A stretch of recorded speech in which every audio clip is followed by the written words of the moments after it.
Tutto è pronto per la finale di Starcup Veneto 2016 che si terrà il 9 settembre al Polo Universitario Santa Marta, Silos di Ponente. Cosa ci aspettiamo per questa nuova edizione?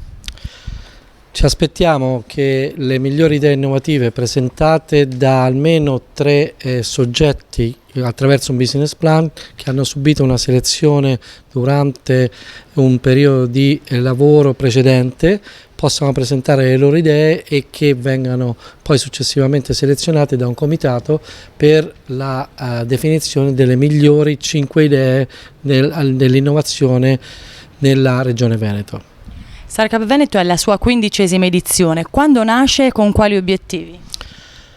Nasce appunto 15 anni fa con obiettivi di promuovere l'innovazione attraverso l'interazione tra le università e i privati e quindi tutti possono presentare la domanda di innovazione, l'idea innovativa attraverso, come dicevo prima, un business plan, un canvas, quindi semplicemente una guida alla idea innovativa ma anche al suo piano finanziario e attraverso queste idee poter veicolare sempre di più all'interno dell'università l'innovazione come frutto di ricerca traslazionale.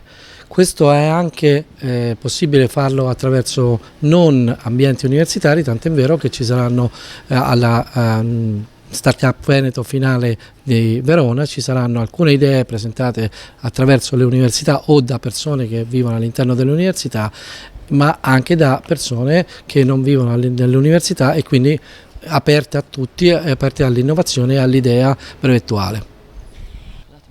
13 i gruppi in finale, tanti gli ambiti e le idee innovative. Cosa ci possiamo aspettarci a livello di contenuti? Gli ambiti sono chiaramente dall'ICT, dalla bioscience, dall'agri-food, dall'engineering, dall'ambiente, quindi abbiamo quasi tutti i campi dell'innovazione.